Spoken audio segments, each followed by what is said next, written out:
Ma'am, mali po kayo. Ma'am, sumobra po kayo. Hindi na po esophagus yan. Bitukan na po yan. Yung lalaking umuwi dyan kagabi, hindi ako yun, anak. Umalis na kayo dyan ngayon na. Nay! Nay! Aray! Oh, mahal. Napano ka? Sinaktan ka ba ng lalaking to, Nay? Okay lang ako. Napaso lang. Okay na, nanay. Ano nangyayari dito? Nay! Brianna! Sumama na kayo sa akin! Sasaktan tayo ng lalaking to! Di natin alam baka mamamatay tao yan! Ate, anong sinasabi mo? Si tatay yan, oh. Hindi yan si tatay, Brianna! Nay! Sumama na lang kayo sa akin! Scarlett, ako to. Tatay mo. Ba't parang di mo ako kilala? Gutom lang yan, Scarlett. Tara na, kain na tayo. Bahala kayo! Sige, huwag kayo maniwala sa akin! Tay, hindi sasama si nanay tsaka si Brianna. Ayaw nila maniwala sa akin. Hayaan mo na. Susunduin kita sa harap ng bahay. Sige, Tay, lalabas na ako. Sarap talaga ng luto mo, mahal. Tay, pagpasensyahan niyo na si Scarlett, ha? Palagi kasi nagpupuyat yun, kaya ganyan siya. Nasaan na ba yun? Huwag kang mag-alala, Scarlett. Safe ka sa akin. Tay, salamat. Niligtas mo ako sa kanya. Hawak ko na siya. Very good. Teka lang, bakit wala dito si Scarlett, mahal? Pabalik na yun, mahal. Sige na, kumain ka na lang dyan. Sige. Kain na tayo. Gaganti na ako sa mga panluloko mo sa abroad. Munda sa akin yung anak mo sa labas. Na-like ng kifi ko. Anak, anong ibig sabihin ng kifi? Galing naman nito. Anak, ano ginagawa mo? Nay, nagla-like po ako ng mga post sa TikTok. Nagla-like? Bakit mo binababa? Ito na po kasi uso ngayon, Nay, yung magla-like ka gamit yung kifi mo. Ano ba, may mga bata ngayon na malalaman nyo sa TikTok? TikTok pa! Ayan, mga nakukuha nyo. Ang KJ mo naman, Nay. Try mo kaya. Ay, naku, Scarlett, huwag mo kini-influensya sa mga ganyan mo, ha? Oo nga, ang sarap sa feeling. O, diba? Like! Na-like ng kifi ko. Huwag niyo ko ikulong! Hindi ako scammer! Itigil niyo na yan! Hindi si nanay ang scammer. Pero nasa bahay na to, ang totoong scammer. Hoy bata, huwag kang mangialam. Wala ka namang ebidensya. Pero nay, alam kong hindi ko yung scammer. Tara na, sumama ka na sa akin. Mga anak, aayusin ko to, ha? Babalik din ako, okay? Kung sino man sa inyo yung totoong scammer, umamin na kayo! Nakulong si nanay, di ba? Ate, walang may gustong makulong si nanay. Tsaka bakit kami lang tatlo sinisisi mo? Baka ikaw talaga yung totoong scammer. Imbes na magsisihan tayo, magtulungan na lang tayo para kay nanay. Malalaman ko rin ang totoo. Delivery po. Gabi na, may nagde-deliver pa? Kuya, kaninong parcel yan? Kay Susan po ulit. Ha? Paano nangyari yun? Nasa kulungan na si nanay. Aba ma'am, hindi ko po alam. Taga-deliver lang po ako eh. Sige na po. Oh, nasa gitna yung kalaban ha? Hoy, ayusin mo na itong mga damit mo. Ilagay mo muna dyan sa kama. Oh, ayun na! Paano naman ito laman ng parcel na to? Nakakainis, talo na naman. Ano ba ito?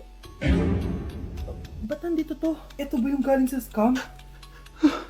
Sabi ko na nga ba, ikaw yung scammer! Ate, hindi ako yung scammer. May parcel na dumating at nakapangalan kay nanay. Di ba pang computer to? Ikaw lang naman mahilig mag-computer dito eh. Ano na namang scam ang ginawa mo? Pasalamat ka, minor de edad ka pa. Bawal ka pa makulong. Pasensya na sa ginawa ng anak ko. Pagsasabihan ko to. Basta wag na uulitin ha. Ako na magbibigay sa mga may-ari neto. Sige na. Ang galing mo talaga. O eto, sino to cellphone? Akin tong pera. Mas kailangan ko to. Galingan mo pang mang-scam para mas marami tayong makuha. Bahala sa'yo. Makakaasa ka. Gagalingan ko pa. Nilapitan ko hanggang sa may diwata na pagdilat ko. Nalasing kagabi, ang galing katabi, kanabi. Hoy! Kayo dalawa! Ano ginagawa nyo, ha? Ba't may pakis? Ma'am, ito po kasi usong step ngayon yung may pakis sa chicks. Ayan! Sinasabi ko na nga ba? Puro na naman kayo TikTok! Mga nalalaman nyo! Ang bata-bata nyo pa, may pakis-kis na kayo nalalaman dyan? Mag-aaral nga kayo na maayos? Ang bitter ni ma'am porket walang kadate ng Valentine's. May sinasabi ka ba, Scarlett? Wala po, ma'am. Wow, Edward! Ang ganda naman ng bahay mo. Simula ngayon, Scarlett. Dito ka natitira, ha? Masanay ka na. Matanong ko lang, bakit pala gusto mo akong panagutan? Eh, di ba, iniwan mo na ako? Scarlett, hindi naman talaga kita iniwan. Alam mong, kinailangan ko lang sumama ng matagal sa ibang bansa. Kasama yung mga magulang ko. Ang importante, nandito na ako, Scarlett. Bubuo na tayo ng pamilya. Ang sarap naman pakinggan nun. Oh, Scarlett, bakit? Ang sakit ng tiyan ko. Ha? Teka lang, tatawag ako ng nurse, ha? Diyan ka lang. Edward. Buti na lang dumating ka, tita. Ako, Edward, salamat sa pera, ha? Makakasiguro kang kay Scarlett Lato mapupunta. Bakit nandito yung babaeng yan, ha? Paalisin niyo yan! Ha? Ano nangyayari? Scarlett? Anak, di mo ba kilala? Nanay mo ko. Hayaan mo, baka dala lang ng pagbubuntis niya. Tawag lang po ako ng nurse, ha?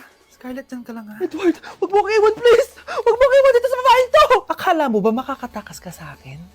Binigyan ako ng malaking pera ni Edward, oh. Nakuha ko ng gusto ko. Ngayon, pwede ka na mawala. Nay, wag po, please. Scarlett, pigilan niyo babaeng yan! Brianna? Tita, anong ginagawa niyo kay Scarlett, ha? Wala. Ina-adjust ko lang yung unan niya. Napakasama mo, tita. Sariling anak mo, papatayin mo? May ipapakulong ako dito. Ano? Kulong? Edward, nakatakas siya. Scarlett, hayaan mo na siya. Hindi ka na niya pwedeng saktan, ha? Paano yung pera? Buti na nakatakas ako. At least may cheque naman ako. Nasaan na yun? Nasaan na yung cheque? Ito, oh. Naiwan niya. Thank you, Edward. Masaya ako para sa inyo, ate. Scarlett, Brianna, hanggat nandito ako, poprotektahan ko kayong dalawa. Trigger warning, kung takot kayo sa tahi, huwag niyong papanoorin to. So may nag-comment, bago ko sagutin yan, gusto ko lang sabihin na Happy New Year everyone! Tapos na yung 2024. So, answering the question, ano po yung nasa labi niyo? Tinahi po yung labi ko. Ang ginawa pong surgery sa akin is lip reduction surgery. So, pang-5 araw na to guys, and as you can see, hindi ko na ilalapit kasi baka matakot talaga kayo. Bakit ako nagpa-lip reduction surgery? First of all, siguro lahat naman tayo may insecurity. And kung di nyo napapansin, malaki talaga naturally yung labi ko. Mas malaki yung sa taas compare sa baba. So, hindi siya proportion. Actually, dapat hindi ko na siya itutuloy. Pero may isang bagay kung bakit ko siya tinuloy. And yung number 2 reason ko is palagi ko siyang nakakagat whenever na kumakain ako. So, dahil nga malaki yung labi ko, marami laman sa loob. So, kapag ngumunguya ako, nakakain ko siya. Ang tendency, hindi nawawala yung singaw ko. And lumalaki yung singaw ko kasi palagi ko siyang nakakagat. Imagine, hindi lang isa, hindi lang dalawa ko siya beses nakakagat, kundi siguro mga 5. Ganun kalala. So, dugong-dugo talaga. Kaya tinuloy ko na rin siya para finally mabawasan na yung laman niya sa loob at sana hindi ko na siya makagat in the future. Pero syempre, para mas maging confident na rin ako sa mga pictures. Kung nagtataka kayo kung bakit after Pasko or December 26 ako nagpa-surgery, is yun yung earliest na appointment na pwede yung doctor ko. And yun na yung ginrab ko since kailangan kong gumaling before ako bumalik sa school. Kasi di naman ako pwedeng bumalik sa school na nang ganito yung sitwasyon ng bibig ko. Paano ako magre-report, diba? Ito na ata yung sinasabi nilang New Year, New Me.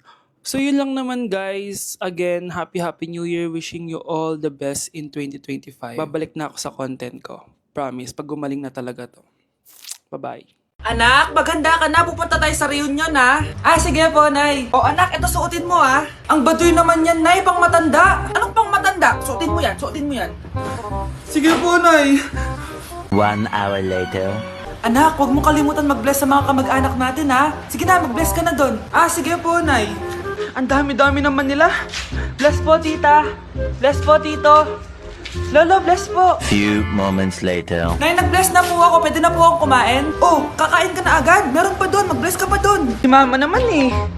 Bless po. Bless po. Bless po. Uy, parang tumataba ka Parang sumasama po ugali nyo Ma, pwede na po akong kumain? Kakain ka na agad. Meron pa doon. Mag-bless ka pa doon. Gutom na ako. Bless po. Bless po. Kakain na ako. Ma, kakain na ako, ha? Anong kakain? Tapos na yung reunion. Uuwi na tayo. Tara na.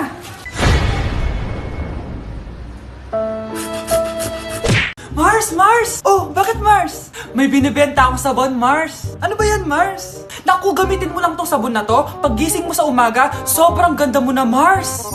Wow, talaga, Mars. Magkano ba yan? Ay, libre na lang to sa'yo, Mars, kasi gusto kitang gumanda. Thank you, Mars. Sa wakas, gaganda na ako. Hi, matutulog na ako. Bukas, sobrang ganda ko na. The next morning. Kati! Maganda na ba ako? Maganda na ba ako? Mare! Few moments later. Mare, tignan mo anong nangyari sa mukha ko! Oh my, anong nangyari sa'yo, Mars? Hindi pwede to! Iiwan ako ng asawa ko! Huwag ka magkalala, Mars! Meron ako solusyon dyan! Charan! Talaga, Mars? Nasaan na? Ops, dito libre, Mars! Ha? Magkano ba yan? 10K lang! 10,000! Mars! Mars! Nay! Nay, hinuhuli ako ng mga tano sa labas! Ha? Bakit ka nila hinuhuli? Di ko po alam, Nay. Yung totoo, anong ginawa mo? May nasagasaan po ako, Nay. Ay! Diyos kong bata ka! Sige, magtago ka na! Sige po, Nay. A few moments later. Tao po. Ano po yon? May nasagasaan kasi anak mo. Nandito ba siya? Grabe naman. Kaso, wala siya dito eh. Para sigurado, pwede ba ako pumasok dyan? Sige. Sakit ang tiyan ko. O, di ba? Wala siya dito. Mukhang wala nga dito. Sige, alis na ako. Ano yun? Nandiyan ka lang pala ha! Huli na kita! Teka lang. Ano ba nasagasaan niya? Nakasagasa siya ng langgam! Langgam? Seryoso ka ba? Bakit? May buhay din sila! May pamilyang naghihintay sa kanila! Oo, sige. Huli niyo na yan. Total, puro kain at tulog lang naman ginagawa niya dito. Ang dumi-dumi naman dito. Hoy, magwalis ka nga.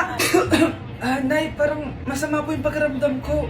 Wala akong pake. Dumadahilan ka na naman ha. Oh, magwalis ka. Sige po. Oh, magpunas ka din dyan, ha? Nay, lumalala po yung sakit na nararamdaman ko. Aba, galing mo din umarte, no? Bilisan mo dyan. Marami pa akong papagawa sa'yo. Best actor? Anak? Anak? Anak? A few moments later. Ikinalulungkot ko pero malala na ang sakit sa puso ng anak nyo. Hindi ko po alam, Dok. Sorry, anak.